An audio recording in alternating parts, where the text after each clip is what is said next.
Hello and welcome to this special edition of the broadcast. My name is Mohammed Saleh. Now, the American President Donald Trump claims that the American strikes on Iran's nuclear facilities as part of Operation Midnight Hammer have obliterated Iran's nuclear facilities.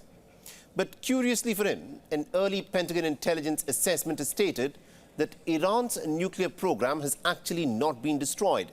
In fact, it is according to this Pentagon's intelligence, it has only been set back by a few months.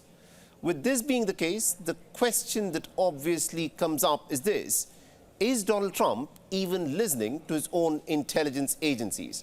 Now, to make sense of this controversy, which the Trump administration at this moment is busy firefighting, we're joined in this broadcast by Professor Peter Kuznick, who is a professor of history and also a director of nuclear studies at the Institute at the American University. Now, Professor Kuznick, thank you very much indeed for joining us here on WION. Now, this is a bizarre sort of a controversy. The American president says that the Iranian nuclear sites that were bombed as part of Operation Midnight Hammer have all been obliterated. That is the word that he's been repeatedly using. But this Pentagon intelligence assessment that's been leaked to some of the American media networks claims otherwise. It says that the Iranian nuclear sites probably have not been destroyed, and Iran's nuclear program has only been set back by a few months. What are we to make of this controversy?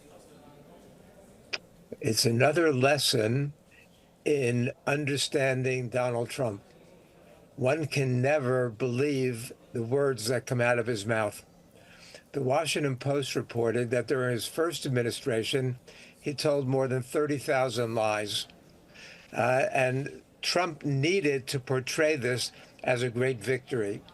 Everything he does, he says, is the biggest, the best ever. But in this case, he was taking an action that went against his campaign promises and angered much of his base.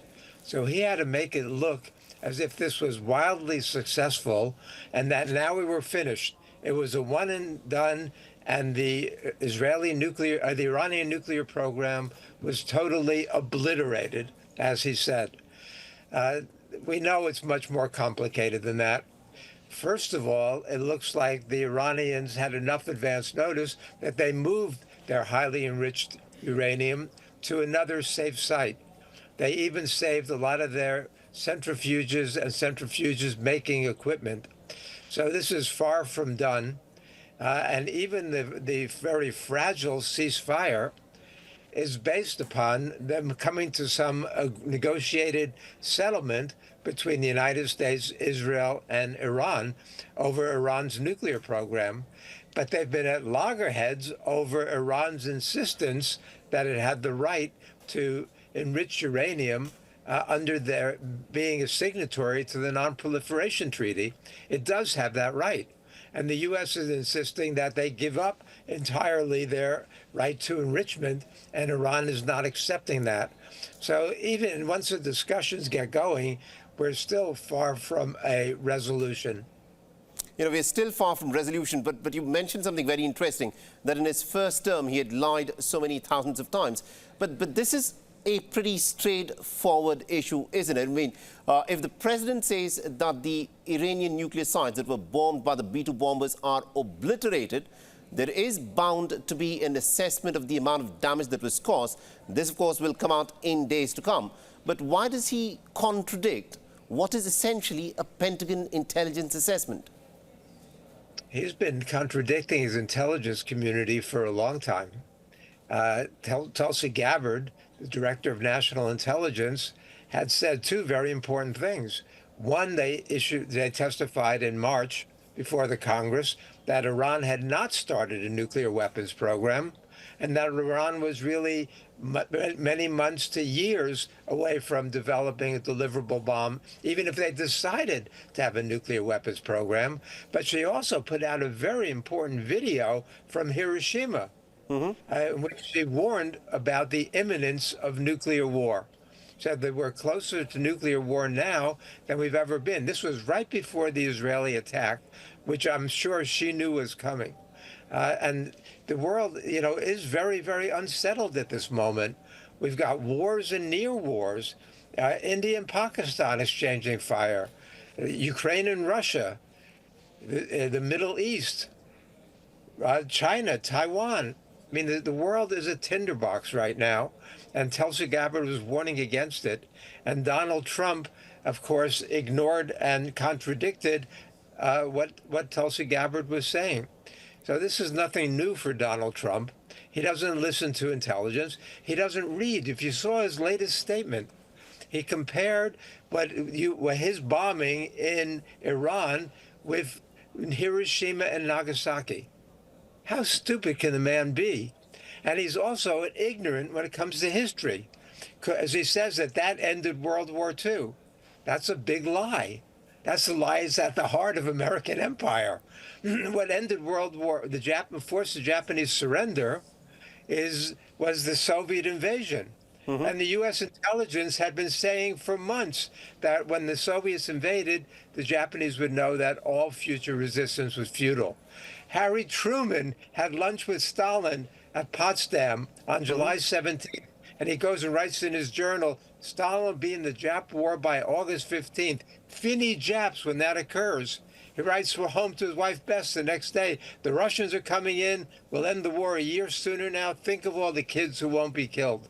Right. But Donald Trump doesn't know that. He doesn't read history. He doesn't read intelligence reports. He doesn't read briefings. It's so dangerous to have a man who's so rash, so impulsive, so shallow, so narcissistic, in control of one of the two most lethal nuclear arsenals in the world.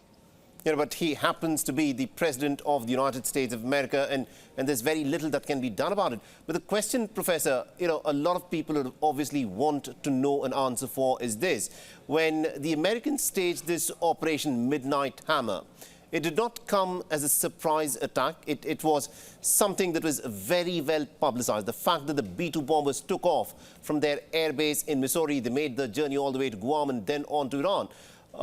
With that being the case, Iran had adequate time to shift its enriched uranium stockpile. And subsequently, when the Iranians responded, they had clearly given notice to the Americans and also to the Qataris that there was going to be this attack. A lot of people are calling this match fixing, a strike and a counter-strike that had been agreed upon to bring an end to the hostilities. In your assessment, is this what it was, a clear case of match fixing? I've seen the reports that the U.S. has signaled Iran that this was going to happen, but I have not confirmed those reports yet. But clearly, the Iranians signaled the United States and Qatar before that symbolic, performative, so-called attack on the U.S. base in Qatar. That we know for sure was simply symbolic and not intended to do any damage.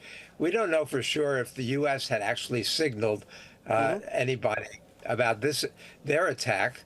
But Iran's air defenses were so compromised by that point that it was a very easy maneuver. Not that the whole thing was easy, but that there was very little chance that they're going to encounter any serious resistance when they bombed the 3 nuclear sites in Iran. Right. My final question to you, Professor, is this. Now, Donald Trump claims that he's halted this war, but many people are saying that this is just round 1 in a war that could, in fact, drag on for quite some time to come. In your assessment, is this the end of hostilities between Iran and Israel, or is this just the beginning of a hot war where we've just witnessed the first round?